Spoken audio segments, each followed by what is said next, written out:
Despite all the protective measures, women still remain the primary risk group, most vulnerable to dangerous individuals.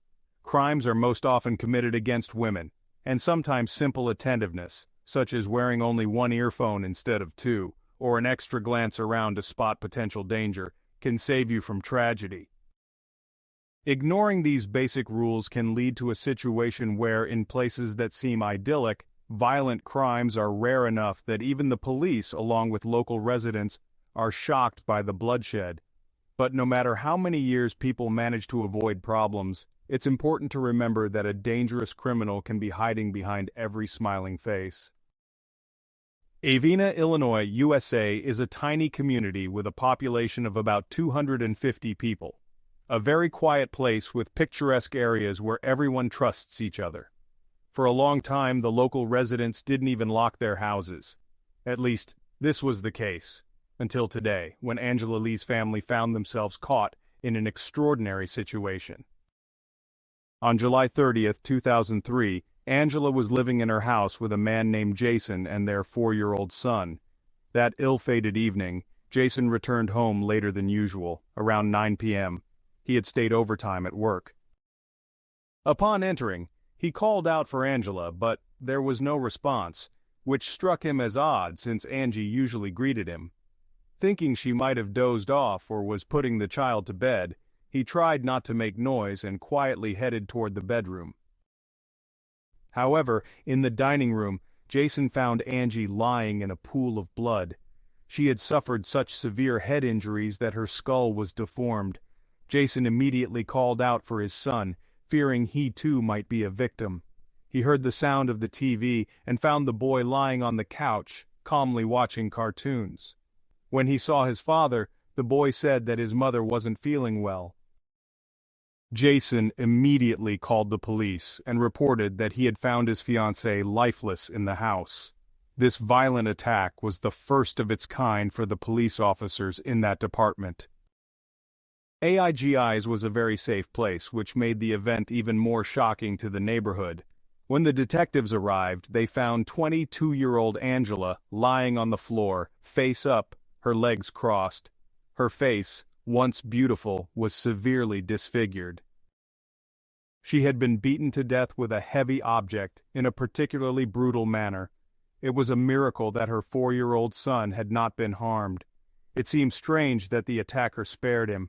Perhaps he didn't notice the boy, or perhaps he was well acquainted with the family and took pity on him. During the search, a blood-stained and partially broken pistol grip was found. It appeared that the firearm had been used to kill Angela, though it had not been used for its intended purpose.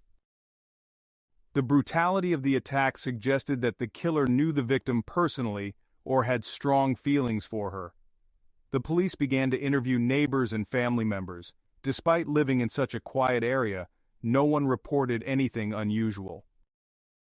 There was only one witness, someone who had seen Angela mowing the grass in her yard around 5 p.m., a few hours before her body was discovered. Angela's parents were immediately notified of her death. They were shocked, as their daughter had never had any issues with the law and had always avoided dangerous company. Everyone was at a loss. Who could want to harm her? The area was peaceful, and Angela's family and friends couldn't understand why this would happen. The police found traces of a break-in, though nothing seemed to have been stolen. Valuables and money remained untouched. So the robbery motive was ruled out. Angela had also not been raped, which excluded that possibility as well. A forensic expert confirmed that Angela had suffered severe injuries to her neck, a broken skull, and multiple facial fractures. She had been strangled, which led to her death. The next day, police continued their investigation in the area around Angela's house, hoping to find valuable clues. A blue rubber glove, stained with something resembling blood, was found in a ditch across from the house. It seemed likely that the killer had used the glove during the attack. They also found a decorative ribbon, which could have been caught and torn off by the killer while escaping. Ironically, the ribbon had been used by Angela to decorate for a housewarming party she had planned before the tragic event. Angela's relationship with Jason had started in high school. They had been on and off, breaking up and getting back together several times. During their separations, Angela had also been involved with a man named Brad Wolf. This love triangle, full of ups and downs, raised suspicions with the police. Some rumors spread that Angela might have owed money or had issues with her lovers, but her family was quick to refute these allegations. The detectives focused on Jason and Brad, both of whom had been part of Angela's life. Jason was questioned first, as his timeline seemed suspicious. He claimed to have worked overtime on the evening of the murder, though this was the first time he had ever stayed late at work. His employer confirmed this, adding to the investigators' doubts. When asked who might have killed Angela, Jason's answer was that only one person came to mind: Brad Wolf. Brad was another suspect, and the police learned that he had boasted to several people after Angela's murder, claiming that he had been the one to kill her. He also had a history of violent behavior and had threatened other women. Despite all the signs pointing to Brad, the police had to investigate every possible angle. One strange detail surfaced. Just a week before her death, Angela had been fired from the car dealership where she worked, along with several colleagues. She had revealed that she had uncovered illegal activities at the dealership involving money laundering. Angela had refused to participate in these schemes, but her refusal may have caused serious trouble for her. The investigation into Angela's tragic death was only beginning, and the police had several leads to follow. Angela had disclosed what was happening to the police, and this was the reason she had been bullied and threatened. The tension escalated to such an extent that Angela was fired from the car dealership. However, she had wanted to leave anyway, as the environment was toxic, and she feared becoming a target of her newfound enemies. The threats culminated in her tragic murder, which led the police to consider a connection between these events. As the investigation unfolded, the list of suspects expanded. The police checked all the car dealership employees, but their alibis were reliable. Despite this, both Brad and Jason remained the primary suspects. Jason, in particular, had a history of petty crimes, and his bad temper and inflated ego had brought him under scrutiny before. Jason was questioned, and he immediately provided an alibi, stating that he had attended a party with a friend starting around 5 p.m. on the day of Angela's murder. Several witnesses corroborated his story, and even a polygraph test confirmed his innocence, prompting the police to remove him from the list of suspects. At the same time, the police began to focus more on Jason's unusual behavior after Angela's death. In particular, he made a strange comment that she had been shot, despite there being no gunshot wounds on her body. He seemed to know details about the crime scene that hadn't been made public, which raised suspicions about his involvement. Was he trying to mislead investigators, or was he simply desperate to know the truth? The key to solving the case lay with Angela's 4-year-old son, who had witnessed the attack. Child psychologists were brought in to help the boy speak about what he saw. According to the child, a man broke into the house, and his mother had called the man a murderer. The boy was told to hide, and from his hiding spot, he saw the man fighting with his mother. He was too scared to describe the attacker in detail, only saying that the man was big and strong. The child's testimony ruled out both Jason and Brad as suspects, as he claimed the attacker was a stranger. With this new information, the investigation shifted back to the broader circle of people who had been in Angela's life. Hundreds of individuals were interviewed, and DNA samples were taken for analysis. The breakthrough came when DNA samples from the crime scene were traced to a man named Elias Montana, a former co-worker of Angela's at the car dealership. Elias was immediately arrested and his fingerprints were found in the house. However, Elias denied any involvement in the crime, claiming he had never been to Angela's home. Despite his denials, investigators were suspicious. Elias had worked closely with Angela at the dealership and had been a mentor to her. On the night of the murder, Elias had visited the emergency room for a broken wrist, which the detectives thought could have been caused during the attack on Angela. However, upon further investigation, doctors confirmed the injury was a routine household accident, not related to the murder. Elias maintained his innocence, but investigators discovered that he had recently given Angela some old furniture for her new house.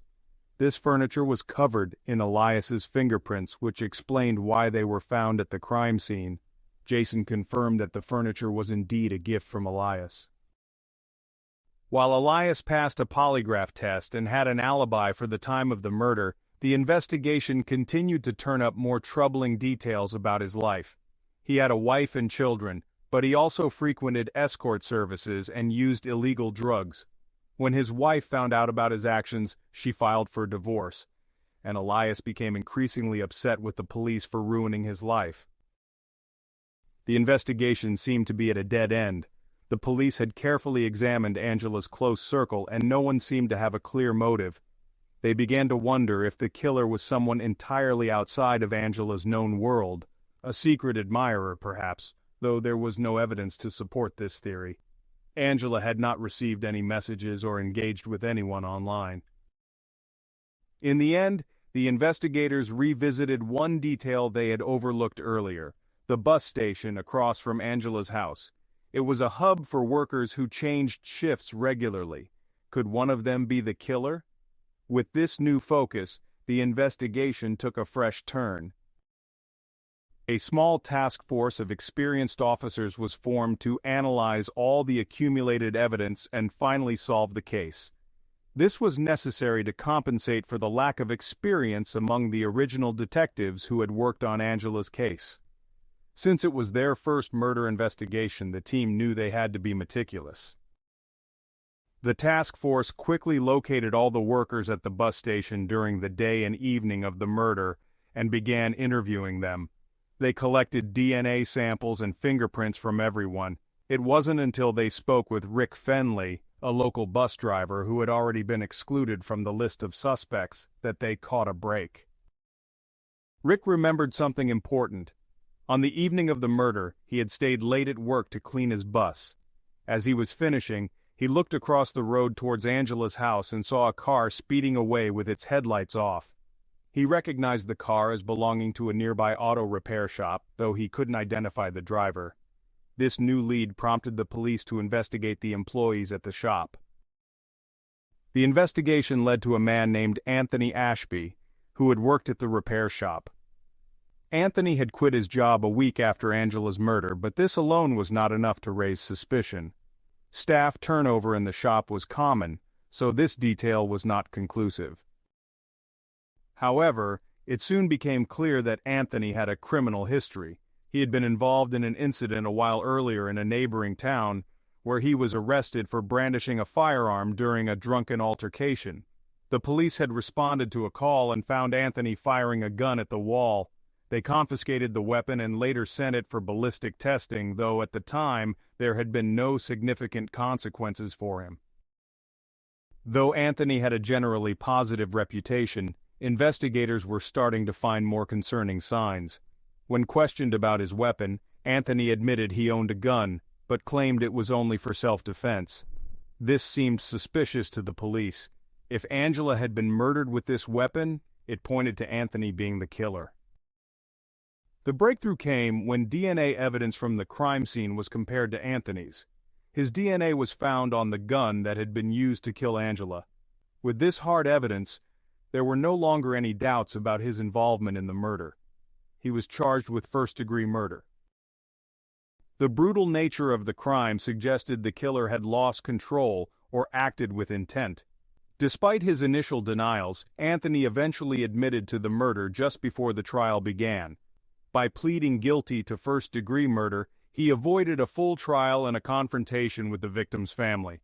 He was sentenced to 33 years in prison in 2008. Through further investigation, the police discovered that Anthony had been secretly obsessed with Angela.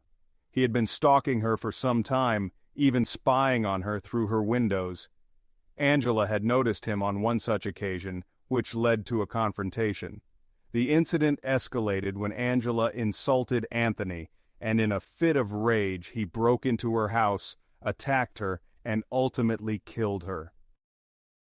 Today, Anthony Ashby is serving his sentence in a correctional facility in Perry County, Illinois. He will not be eligible for parole until 2040. Thank you for watching.